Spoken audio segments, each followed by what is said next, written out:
Hello viewers, আসসালামু আলাইকুম। Short ম্যাথোট্রিক্স চ্যানেলের পক্ষ থেকে আপনাদেরকে জানাচ্ছি শুভেচ্ছা। আজ আপনাদের সাথে আলোচনা করব বিসিএস এ বারবার রিপিট হয় যে প্রশ্নগুলো সেগুলো নিয়ে।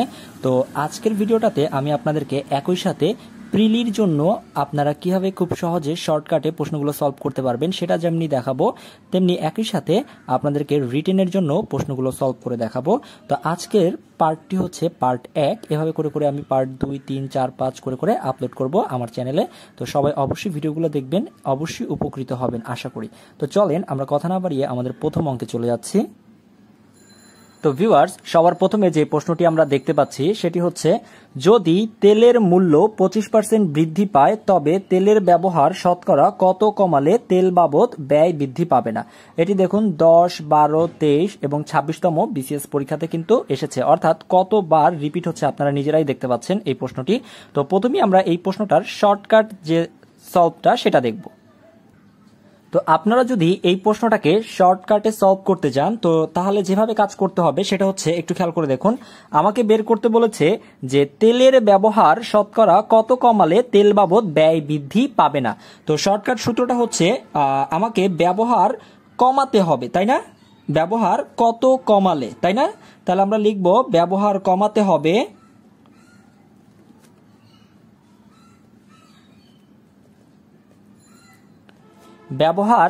হবে সমান এই যে এই ট্রিক্সটা আপনারা একটু অ্যাপ্লাই করলেই কিন্তু খুব সহজে আপনারা অঙ্কটা সলভ করতে পারবেন।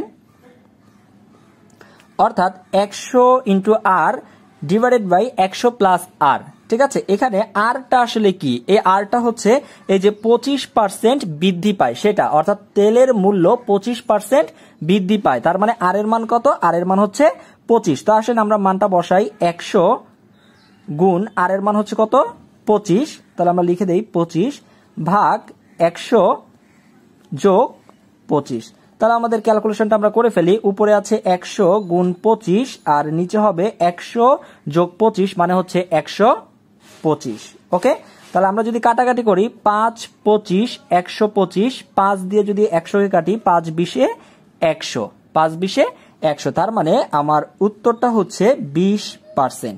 তার মানে যদি তেলের মূল্য 25% বৃদ্ধি পায় তবে তেলের ব্যবহার শতকরা 20% কমালে তেল বাবদ ব্যয় বৃদ্ধি পাবে না।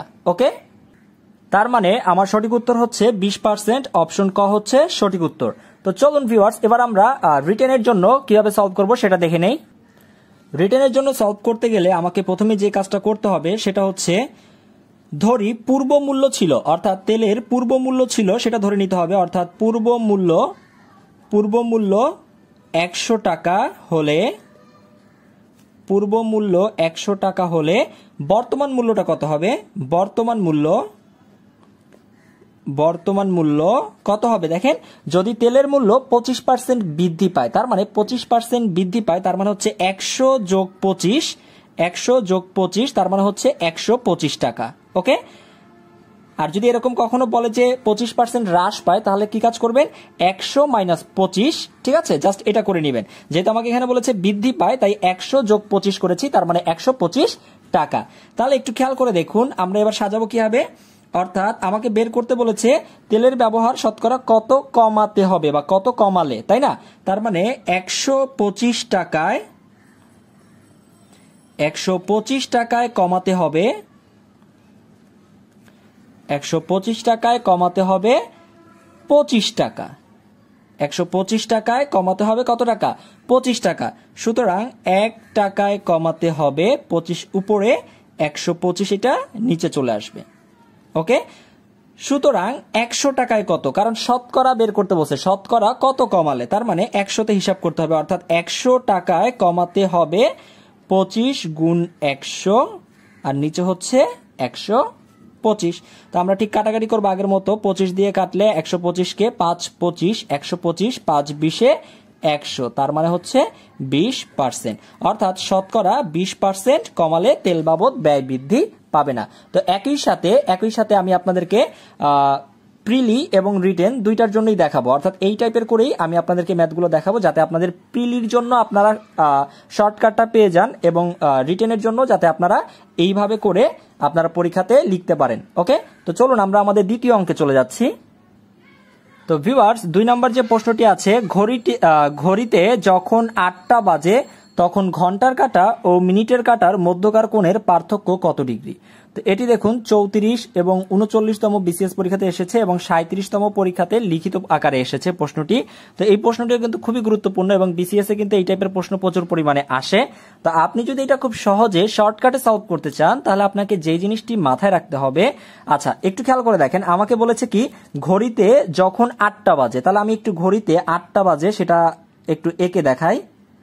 অর্থাৎ ঘন্টার কাঁটা থাকবে 8-এর ঠিক সোজাসুজি এরকম, আর মিনিটের কাঁটাটি থাকবে ঠিক 12-এর সোজাসুজি। আচ্ছা, তার মানে ঘড়িতে যখন 8টা বাজে ঠিক সেম এরকম টাইপের থাকে, তাই তো?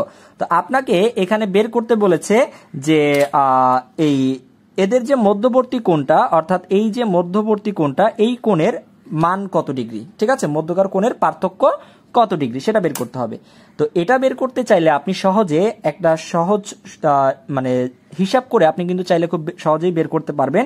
সেটা হচ্ছে আপনাকে একটা জিনিস বুঝতে হবে যে প্রত্যেকটা যে ঘন্টা, অর্থাৎ এই যে 8টার পরে হচ্ছে 9টার পরে হচ্ছে 10টার পরে 11টা 12টা, অর্থাৎ এই যে একটি ঘন্টার কাঁটা থেকে আরেকটা ঘন্টার কাঁটায়, অর্থাৎ এই যে ঘন্টা এখানে 8 থেকে 9, এই যে 8 থেকে 9 এদের যে মধ্যবর্তী যে কোণটা, অর্থাৎ 8টা থেকে 9টা, এই মধ্যবর্তী কোণ হচ্ছে এদের মান হচ্ছে 30 ডিগ্রি।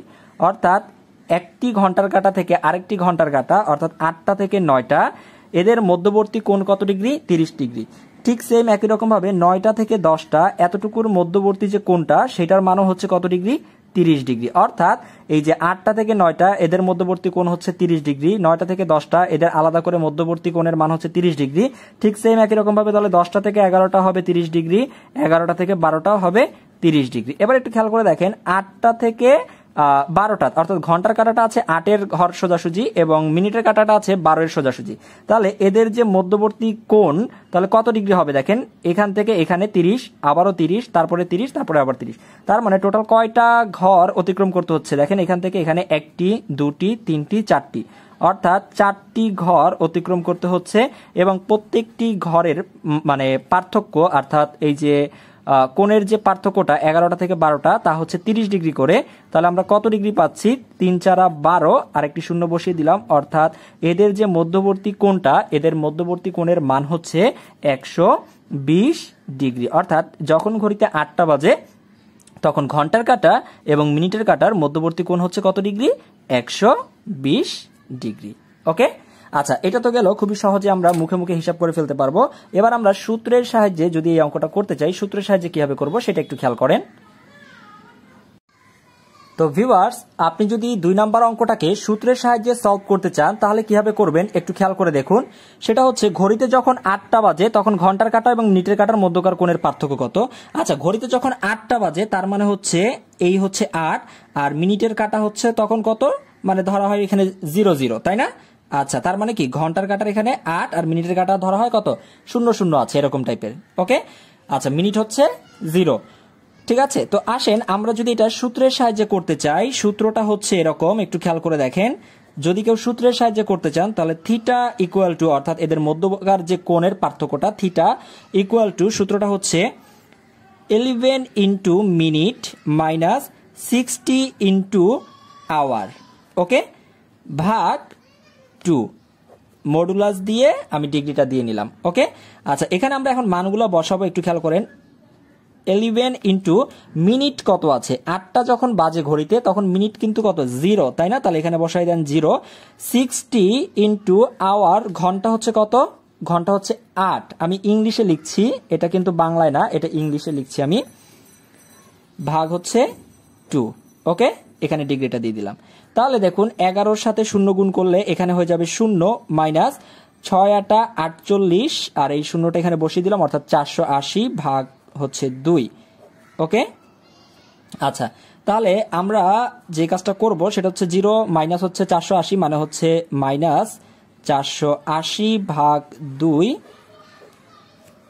ওকে, তো তারপরের ক্যালকুলেশনটা আমরা এখানে করি, সেটা হচ্ছে আমরা যদি কাটাকাটি করি 480-কে 2 দিয়ে যদি কাটাকাটি করি তাহলে আমরা পাচ্ছি মাইনাস 240। ওকে, একটু খেয়াল করে দেখেন মডুলাসের ভিতরে কোনো মান কিন্তু নেগেটিভ থাকে না, ঠিক আছে, এটা বুঝতে হবে। মডুলাসের ভিতরে অর্থাৎ এই মডুলাসের ভিতরে কোনো মান কি নেগেটিভ সেটা সম্ভব না, অর্থাৎ সব মানই কি হয়ে যাবে পজিটিভ হয়ে যাবে। তার মানে হচ্ছে 240 ডিগ্রি। এখন কথা হচ্ছে এই 240 ডিগ্রি কি আমার অ্যান্সার? না, এই 240 ডিগ্রি আমার অ্যান্সার না। অর্থাৎ আপনি যদি সূত্র দিয়ে করতে চান তাহলে আপনাকে একটা জিনিস মাথায় অবশ্যই রাখতে হবে, সেটা হচ্ছে এই থিটা এর মান, আমি এটা একটু নোট করে দিচ্ছি, আপনারা একটু লিখে নেন।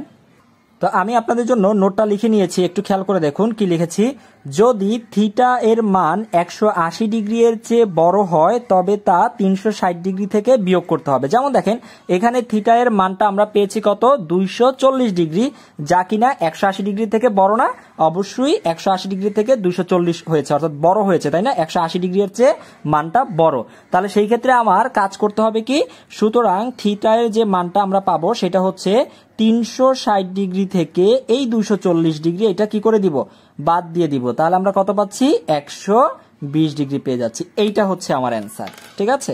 এই যে 120 ডিগ্রি এটা হচ্ছে আমার অ্যান্সার। এই নোটটা সবাই মনে রাখতে হবে যে যদি থিটা এর মান 180 ডিগ্রি এর চেয়ে বড় হয় তবে তা 360 ডিগ্রি থেকে কি করে নিতে হবে? বিয়োগ করে নিতে হবে। ওকে, তাহলে আমার অ্যান্সার কোনটা? আমার অ্যান্সার হচ্ছে অপশন গ নাম্বারটা 120 ডিগ্রি। আপনারা চাইলে এভাবে করেও সলভ করে ফেলতে পারেন। তো ভিউয়ার্স, এবার চলুন আমরা 3 নাম্বার যে অঙ্কটি আছে সেটি দেখি। 1 থেকে 100 পর্যন্ত সংখ্যা সমূহের যোগফল কত? দেখুন এটি 18তম 38তম বিসিএস পরীক্ষাতে এসেছে এবং 30 এবং 37তম বিসিএস এর লিখিত পরীক্ষাতেও কিন্তু এই প্রশ্নটা এসেছে। তো আসেন প্রথমে আমরা শর্টকাটে অর্থাৎ প্রিলির জন্য কিভাবে খুব দ্রুত সলভ করতে পারবো সেটা দেখে নেই। তো আমাকে বের করতে বলছে 1 থেকে 100 পর্যন্ত সংখ্যা সমূহের যোগফল কত। তাহলে আসেন আমরা লিখি, সেটা হচ্ছে সূত্রটা হচ্ছে এরকম করে আগাবো। যোগফল সমান n ইন্টু n প্লাস 1 ভাগ হচ্ছে 2। ওকে, তো এখানে n এর মানটা কত আসলে ভাইয়া? এখানে n এর মানটা হচ্ছে এই যে 100। এখানে n এর মানটা কত? n এর মানটা হচ্ছে 100। তো আসেন আমরা মানটা বসাই, 100, তারপরে এখানেও n এর জায়গাতে 100 বসিয়ে দিলাম, প্লাস 1 ভাগ হচ্ছে 2। ওকে, তাহলে আমরা কি করব কাজটা? 100 ইন্টু 101 ভাগ হচ্ছে 2। তাহলে এর পরের লাইনটা আমরা এখান থেকে লিখছি, একটু খেয়াল করুন।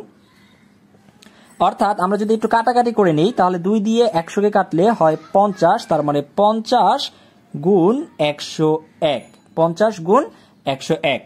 ওকে, তাহলে আমরা ক্যালকুলেশনটা করে ফেলি। 5 1 কে 5, 5 0 0, 5 1 কে 5, আর এই শূন্যটা সবার ডান পাশে বসিয়ে দিলাম, অর্থাৎ 5050। অর্থাৎ খুব সহজেই কিন্তু আমরা অ্যান্সারটা পেয়ে গেলাম, অর্থাৎ 5050 হচ্ছে আমার সঠিক উত্তর, অর্থাৎ অপশন গ নাম্বারটা হচ্ছে আমার সঠিক উত্তর। এখন এইটা তো গেল শর্টকাটে যদি করতে চাই আমরা তাহলে এভাবে করব, কিন্তু যদি আমাদের রিটেনের জন্য আসে তখন আমরা কিভাবে করব, এখন আমরা সেই রিটেনটা দেখব।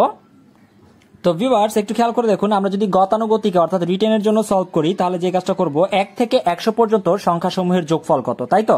তো একটু খেয়াল করে দেখেন, আমরা যে কাজটা করব সেটা হচ্ছে যোগফলটাকে আমরা ধরে নিব ফার্স্টে, যে মনে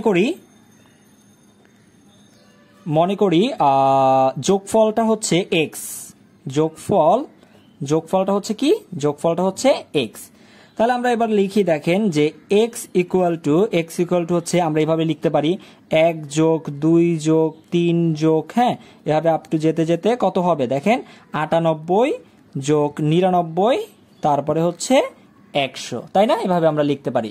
ওকে, আচ্ছা, এভাবে যেমন আমরা লিখতে পারি, আমরা কিন্তু চাইলে এভাবেও লিখতে পারি, অর্থাৎ যদি 1 2 3 4 করে এদিক দিয়ে না যায়, যদি আমরা পিছন থেকে লিখি, অর্থাৎ এরকম টাইপের করে লিখি যে 100, তারপরে হচ্ছে 99, তারপরে হচ্ছে 98 যোগ, এভাবে যেতে যেতে প্লাস হচ্ছে 3, প্লাস হচ্ছে 2, প্লাস হচ্ছে 1। ওকে, তো আমরা এভাবে লিখে নিতে পারি, তাই তো? এবার আমরা যে কাজটা করব সেটা হচ্ছে আমরা এই দুইটাকে যোগ করে নিব। এই দুইটাকে কি করব? যদি আমরা যোগ করি তাহলে কি হয় দেখেন, x আর এখানে আছে একটা x, তাহলে কি হবে x প্লাস x, তার মানে হচ্ছে 2x, তাই না? আচ্ছা, এবার একটু খেয়াল করে দেখেন, সেটা হচ্ছে এখানে আছে 100 এবং এখানে আছে 1, তাহলে 100 আর 1 যোগ করলে আমরা কত পাবো? 101, তাই না? 101। ঠিক সেম একই রকম ভাবে 99 আর 2 যোগ করলেও কত পাচ্ছি আমরা? 101। 98 আর 3 যোগ করলেও পাচ্ছি কত আমরা? 101। ঠিক আছে, ঠিক সেম একই রকম ভাবে আমরা দেখেন 98 আর 3 যোগ করলেও পাচ্ছি কত? 101। 99 আর 2 যোগ করলেও পাচ্ছি 101, 100 আর 1 যোগ করলেও পাচ্ছি 101। তার মানে দেখেন আমরা সবগুলাই এভাবে করে যোগ করে করে গেলে সবগুলাতেই আমরা কত পাবো 101 পাবো। কত পাবো 101 পাবো। তাহলে একটু খেয়াল করেন, আমরা আবার একটু লিখলাম, এই যে 101 করে করে পাবো, এরকম আমরা কয়টা 101 পাবো, এরকম আমরা 100টা, টোটাল কয়টা পাবো 100টা 101 পাবো, ঠিক আছে, গুণ 101, অর্থাৎ 101 পাবো 100টা। ওকে, এভাবেই লিখলাম। তাহলে আমরা এবার কাজ করি একটু, আমার তো এখানে এক্স এর মানটা দরকার, যোগফল দরকার, তাহলে এক্সটাকে এই পাশে রেখে দিয়ে আমরা দুইটাকে ডান পাশে পাঠিয়ে দিব। দুইটাকে ডান পাশে পাঠিয়ে দিলে যেহেতু 2 এক্স এর সাথে গুণ আকারে আছে, এই পাশে চলে আসলে ভাগ হয়ে যাবে। এরপরে কিছুই না, জাস্ট কাটাকাটি করবো, 100কে 2 দিয়ে কাটাকাটি করলে 50, 50 আর 101 গুণ হবে, 50 গুণ 101 গুণ করলে আমরা পাই কত 5050। তো কত সহজে আমরা এক্স এর মানটা বের করে নিলাম। তার মানে আমাদের অ্যান্সার হচ্ছে কত 5050। তো আপনাদের রিটেনের জন্য আসলে আপনারা কিন্তু এভাবেও অঙ্কটা সলভ করতে পারবেন। ওকে, তো ভিউয়ার্স এবার চলুন আমরা 4 নম্বর যে অঙ্কটি আছে সেটি দেখি। 4 নম্বর অঙ্কে বলেছে টাকায় 3টি করে লেবু কিনে টাকায় 2টি করে বিক্রয় করলে শতকরা কত লাভ হবে। এই অঙ্কটা দেখুন 10, 26 এবং 32তম বিসিএস পরীক্ষাতে এসেছে এবং 35 এবং 37তম বিসিএস এর লিখিত পরীক্ষাতেও কিন্তু এই প্রশ্নটা এসেছে এবং এই প্রশ্নটা কিন্তু বিভিন্ন চাকরির পরীক্ষাতে প্রচুর পরিমাণে ইদানিং আসছে। তো আপনারা এইটা যদি আপনারা খুব দ্রুত সলভ করতে যান এই প্রশ্নটাতে, তাহলে আপনারা সহজ একটি সূত্র, আমি সেই সূত্রটি লিখে দিচ্ছি। তো আপনাদের জন্য সূত্রটি লিখে নিয়েছি, অর্থাৎ এই সহজ সূত্রটা অ্যাপ্লাই করে কিন্তু আমরা খুব সহজে মুহূর্তের মধ্যে এই অঙ্কটা সলভ করে ফেলতে পারবো। তো একটু খেয়াল করে দেখুন, আমি সূত্রটাতে লিখেছি শতকরা লাভ, কারণ আমাকে বের করতে বলেছে প্রশ্নে শতকরা কত লাভ হবে। তাহলে শতকরা লাভ সমান ক্রয় ও বিক্রয় সংখ্যার পার্থক্য ভাগ হচ্ছে বিক্রয় সংখ্যা ইন্টু 100। ওকে, তো এখানে একটু খেয়াল করে দেখুন, ক্রয় ও বিক্রয় সংখ্যার পার্থক্য কত, তিনি টাকায় 3টি লেবু কিনে 2টি করে বিক্রয় করে টাকায়, তার মানে ক্রয় হচ্ছে কত, ক্রয় হচ্ছে 3 ক্রয়কৃত সংখ্যা আর বিক্রয়কৃত সংখ্যা হচ্ছে 2 আর নিচে হচ্ছে বিক্রয়কৃত সংখ্যা অর্থাৎ হচ্ছে 2। ওকে, ইন্টু 100, ঠিক আছে। তো আমরা এটাকে হিসাব করলেই কিন্তু আমরা অ্যান্সারটা পেয়ে যাব। 3 থেকে 2 চলে গেলে উপরে হচ্ছে 1, নিচে হচ্ছে 2 গুণ 100। তো আমরা যদি এখন এখানে কাটাকাটি করে দিই, অর্থাৎ 2 দিয়ে 100কে কাটি, তাহলে আমরা পেয়ে যাচ্ছি 50। তার মানে 50 50%, অর্থাৎ আমরা খুব সহজে মুহূর্তের মধ্যে অ্যান্সারটা পেয়ে যাব। অর্থাৎ আমাদের সঠিক উত্তর হচ্ছে অপশন ক নাম্বারটা 50%। তো এইরকম ভাবে আপনারা সলভ করবেন যদি আপনাদের প্রিলিতে আসে। তো এখন আমি আপনাদেরকে দেখাবো রিটেনের জন্য এই মানে ম্যাথটা কিভাবে সলভ করবেন। তো ভিউয়ার্স এবার চলুন আমরা রিটেনের জন্য এই ম্যাথটাকে কিভাবে সলভ করব সেটা একটু দেখি। তো আমাকে প্রশ্নে বলেছে টাকায় 3টি করে লেবু কিনে টাকায় 2টি করে বিক্রয় করলে শতকরা কত লাভ হবে, শতকরা কত লাভ হবে। তো আমরা প্রথমেই যেভাবে লিখবো সেটা হচ্ছে 3টি আমের ক্রয় মূল্য হচ্ছে 1 টাকা। 3টি আমের ক্রয় মূল্য হচ্ছে কয় টাকা, 1 টাকা, কারণ টাকায় 3টি করে, ঠিক আছে। আচ্ছা, এখানে আমি আম লিখে ফেলেছি, এটা হবে লেবু বলেছে আমাকে, না লেবু, লেবু টাকায় 3টি করে লেবু, তাই না। তাহলে 3টি লেবুর ক্রয় মূল্য, 3টি লেবুর ক্রয় মূল্য হচ্ছে কয় টাকা, 1 টাকা। সুতরাং একটি লেবুর ক্রয় মূল্য হবে কত টাকা, উপরে 1 নিচে হচ্ছে 3। ওকে, 3 ভাগের 1 টাকা। ঠিক সেম একই রকম ভাবে আমরা যে কাজটা করব, আবার 2টি লেবুর, এই যে 2টি লেবুর ক্রয় মূল্য হচ্ছে কয় টাকা, 1 টাকা। সুতরাং একটি লেবুর ক্রয় মূল্য বের করে রাখবো, একটি লেবুর ক্রয় মূল্য হবে কত, 2 ভাগের 1 টাকা। তো ভিউয়ার্স এবার খেয়াল করুন, আমরা জানি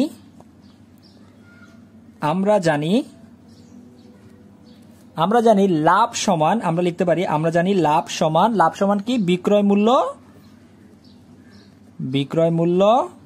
বিয়োগ হচ্ছে ক্রয় মূল্য, বিক্রয় মূল্য বিয়োগ ক্রয় মূল্য, ঠিক আছে। আমরা জানি লাভ সমান হচ্ছে কি, বিক্রয় মূল্য বিয়োগ ক্রয় মূল্য।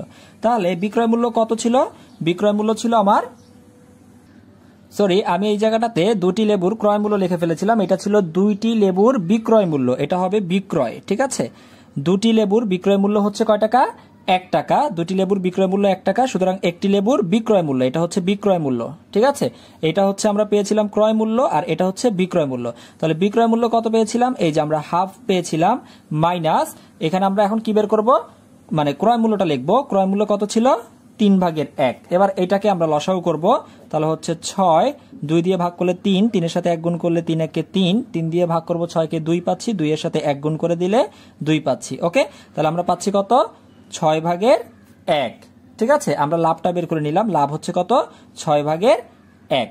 এবার একটু খেয়াল করে দেখুন, আমাকে বের করতে বলছে শতকরা কত লাভ হবে, তাই না? তাহলে আমরা এর পরের অংশটুকু এখানে লিখি, অর্থাৎ ক্রয় মূল্য, সবসময় ক্রয় মূল্যের উপর হিসাব করবো আমরা। ক্রয় মূল্যটা কত ছিল? 3/1। তাহলে লিখবো আমরা ক্রয় মূল্য 3/1 টাকা হলে, 1 টাকা হলে লাভ হয় কত? 6/1।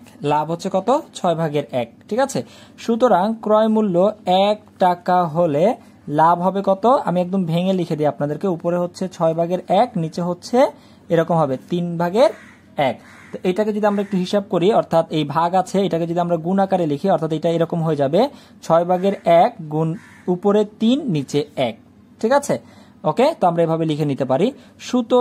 সুতরাং আমাকে এবার বের করতে হবে 100তে কত, যেহেতু শতকরা বলেছে, তাহলে 100 টাকা, ক্রয় মূল্য 100 টাকা হলে লাভ হবে, এই যেগুলো আছে এগুলো এরকম করে লিখে ফেলি, গুণ হচ্ছে 100। ঠিক আছে, আচ্ছা, জাস্ট এবার আমরা কাটাকাটি করব। 3 দিয়ে 6 কে কাটি, 3 দুগুণে 6, 2 দিয়ে 100 কে কাটি 50। তাহলে আমরা কত পেলাম? 50। তার মানে শতকরা লাভ কত হবে? শতকরা লাভ হচ্ছে 50%, মানে 50%। তাহলে আমরা এইভাবে করে কিন্তু আমরা রিটেনের জন্য করে ফেলতে পারবো। ওকে, তো ভিউয়ার্স, এবার চলুন আমরা 5 নম্বর অঙ্কটা দেখি। এখানে কি বলেছে? নিচের কোনটি মৌলিক সংখ্যা? এরকম প্রশ্ন কিন্তু বিভিন্ন চাকরি পরীক্ষাতে প্রচুর পরিমাণে আসে। তো 10তম, 31তম এবং 39তম বিসিএস পরীক্ষাতেও কিন্তু এই প্রশ্নটা এসেছে। তো নিচের কোনটি মৌলিক সংখ্যা? অনেকেই এই প্রশ্নগুলো আসলে পারেন না। তো কিভাবে সলভ করবেন একটু খেয়াল করে দেখেন। আপনার ফার্স্ট কাজ হচ্ছে, ধরেন আমি ক নাম্বারটা নিয়ে কাজ করব, যে ক এর যে মানে অপশনটা দেওয়া আছে 91, এটা কি মৌলিক নাকি মৌলিক না, এটা টেস্ট করার জন্য আপনি যে কাজ করবেন সেটা হচ্ছে এই যে 91 এর কাছাকাছি এবং নিচে, অবশ্যই নিচে হইতে হবে, উপরে যাওয়া যাবে না, কোন সংখ্যাকে স্কোয়ার করলে, অর্থাৎ কোন সংখ্যাকে স্কোয়ার করলে তা 91 এর নিচে থাকে। যেমন ধরেন আমরা যদি 7কে স্কোয়ার করি, যদি আমরা 7কে স্কোয়ার করি তাহলে 7 7 49, এটা 91 এর নিচে। যদি আমরা 8কে স্কোয়ার করি, 8 8 64, এটাও 91 এর নিচে, খুব কাছাকাছি যেতে হবে আপনাকে। এরপর দেখেন, যদি আমরা 9কে স্কোয়ার করি, 9 9 81, তাই না? 9 9 81, যেটা 91 এর খুবই কাছে। কিন্তু যদি আমরা 10 দেই, 10 10 100, যেটা 91 এর চেয়ে বড় হয়ে যাচ্ছে, তাই 10 নেওয়া যাবে না। তাহলে 91 এর সবচেয়ে কাছাকাছি হচ্ছে 9কে স্কোয়ার করলে আমরা পাই। তাহলে আমাকে যে কাজটা করতে হবে, অর্থাৎ 9কে স্কোয়ার করলে আমরা পাই 81, যেটা 91 এর খুব কাছাকাছি। এবার আমাকে যে কাজটা করতে হবে সেটা হচ্ছে কোন সংখ্যাকে স্কোয়ার করে আমরা কাছাকাছি সংখ্যা পেয়েছিলাম 91 এর? 9।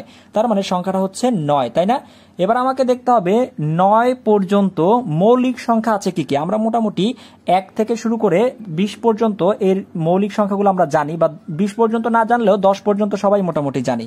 তো 1 থেকে 9 পর্যন্ত মৌলিক সংখ্যা আছে কি কি? 2 আছে, 3 আছে, 5 আছে, 7 আছে, 9 আছে। এখন আমাকে যে কাজটা করতে হবে, এই যে 5টা সংখ্যা পাইলাম 9 পর্যন্ত, আমি কিন্তু এর বেশি যাব না, যেহেতু 9 পেয়েছি আমরা এখানে, 9 এর উপরে যাব না। তো আমার কাজটা হচ্ছে এখন আমাকে দেখতে হবে যে এই 2 দিয়ে 91কে ভাগ যাচ্ছে কিনা। যেহেতু 2 হচ্ছে জোড় সংখ্যা, 91কে ভাগ যাবে না, বাদ। এরপর দেখতে হবে 3 দিয়ে 91কে যাচ্ছে কিনা। 3 দিয়েও 91কে ভাগ যাচ্ছে না। দেখুন 5 দিয়ে তো যাবেই না, কারণ 5 দিয়ে সেই সকল সংখ্যাকে ভাগ যাবে যাদের একক স্থানীয় অঙ্ক কত?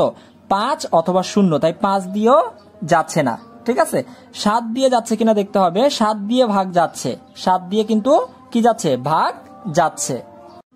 তো একটু খেয়াল করে দেখুন, 7 দিয়ে দিলে কিন্তু আমরা ভাগ যাচ্ছে কিভাবে দেখুন। 91কে 7 দিয়ে ভাগ দিচ্ছি, 7 1 কে 7, এখানে বিয়োগ করলে থাকে 2, এখানে হচ্ছে 1, 3 7 21, তাই না?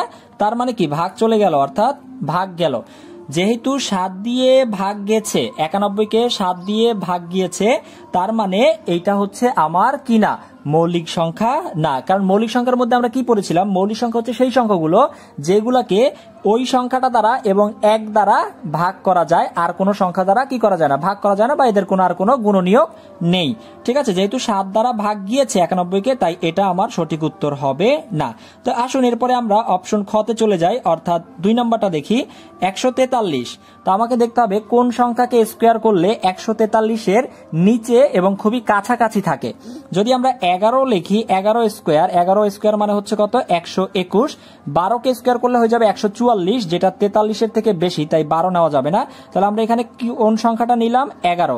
তাহলে আমাকে 11 পর্যন্ত মৌলিক সংখ্যা আছে কি কি সেটা আগে লিখতে হবে। 11 পর্যন্ত মৌলিক সংখ্যা আছে 2, 3, 5, 7, 9 এবং 11, তাই না? এবার আমাকে দেখতে হবে যে এই সংখ্যাগুলো দ্বারা আমার 143কে ভাগ যায় কিনা। 2 দ্বারা ভাগ যাবে না, 3 দ্বারাও ভাগ যাচ্ছে না, 5 দ্বারা তো ভাগ যাবেই না, কারণ একক স্থানে অঙ্কে 5 অথবা 0 থাকতে হবে। 7 দ্বারাও যাচ্ছে না, ঠিক আছে।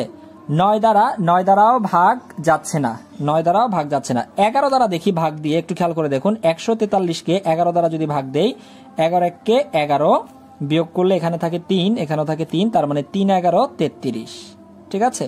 3 11 33, তার মানে 11 দিয়ে ভাগ গেছে। যেহেতু 11 দ্বারা ভাগ গেছে, তার মানে কি এটাও আমার মৌলিক সংখ্যা না, কারণ মৌলিক সংখ্যা হচ্ছে শুধুমাত্র সেই সংখ্যাগুলো যেগুলোকে 1 দ্বারা এবং ওই সংখ্যাটা দ্বারাই কেবল ভাগ যাবে, আর কোনো সংখ্যা দ্বারা ভাগ যাবে না। তাহলে আমার অপশন খ নাম্বারটাও সঠিক না। তো আসুন আমরা এবার গ নাম্বারটা দেখি। গ নাম্বারে কি বলছে? 47। গ নাম্বারে বলেছে 47, ওকে। আচ্ছা, তো আসেন আমরা একটু গ নাম্বারটা হিসাব করি। তো 47-এর কাছাকাছি কোন সংখ্যাকে স্কোয়ার করলে আমরা 47-এর কাছাকাছি পাই? যদি আমরা 6 লিখি, 6কে স্কোয়ার করলে 6 6 36। যদি আমরা 7 লিখতাম, 7 7 49 হয়ে যেত, যেটা 47-এর থেকে বড় হয়ে যেত, তো বড় নেওয়া যাবে না। তাহলে আমরা 6কে স্কোয়ার করে আমরা পাচ্ছি 36, যেটা 47-এর কাছাকাছি এবং নিচে। আচ্ছা, তাহলে দেখুন 6 পর্যন্ত মৌলিক সংখ্যা আছে কি কি? 2, 3 এবং 5। 2, 3 এবং 5। তো আমাকে দেখতে হবে এই 2, 3 এবং 5 দ্বারা এই 47কে ভাগ যায় কিনা। যেহেতু 47 হচ্ছে একটা বিজোড় সংখ্যা, তাই 2 দিয়ে ভাগ যাবে না। 3 দিয়ে ভাগ যাচ্ছে কিনা আমরা একটু দেখি। 3 দিয়েও ভাগ যাচ্ছে না। 5 দিয়ে তো ভাগ যাবেই না, কারণ একক স্থানীয় অঙ্কে থাকতে হবে 5 অথবা 0, ওকে। আচ্ছা, তাহলে আমার এই কোন সংখ্যা দ্বারাই ভাগ যাচ্ছে না 47কে, তার মানে আমার একমাত্র সঠিক উত্তর হচ্ছে অপশন গ নাম্বারটা, অর্থাৎ 47 হচ্ছে আমার সঠিক উত্তর। আপনারা চাইলে ঘ নাম্বারটা আপনারা নিজেরা একটু ট্রাই করে দেখতে পারেন যে ঘ নাম্বারটা মৌলিক কিনা। ঘ নাম্বারটা মৌলিক হবে না, যেহেতু অলরেডি আমরা একটা অ্যান্সার পেয়ে গিয়েছি 47। তো এই ছিল আজকের আমার বিসিএস এর যেই প্রশ্নগুলো বারবার রিপিট হয় সেগুলোর এমসিকিউ প্লাস হচ্ছে রিটেনের জন্য একসাথে আপনাদেরকে সলভ করে দেখাচ্ছি। তো আপনারা একটু কমেন্ট করে জানাবেন যে বিসিএস এর যে বারবার যে প্রশ্নগুলো রিপিট হয় এই প্রশ্নগুলো আমি এরকম এমসিকিউ এবং রিটেন দুইটাই একসাথে দেখাবো কিনা এবং আপনারা উপকৃত হচ্ছেন কিনা। যদি আপনাদের কমেন্ট পাই এবং আপনারা যদি বলেন যে হ্যাঁ আপনাদের উপকার হচ্ছে, তাহলে কিন্তু আমি পার্ট 2 পার্ট 3 খুব দ্রুত আপলোড করে দিব এবং আপনারা আপনার বন্ধুদের সাথে এই ভিডিওগুলো শেয়ার করতে ভুলবেন না। এবং যারা এখনো আমার চ্যানেলটা সাবস্ক্রাইব করেন নাই অবশ্যই সাবস্ক্রাইব করে নেবেন। তো আজ এতটুকুই, সবাই ভালো থাকেন, আল্লাহ হাফেজ, আসসালামু আলাইকুম।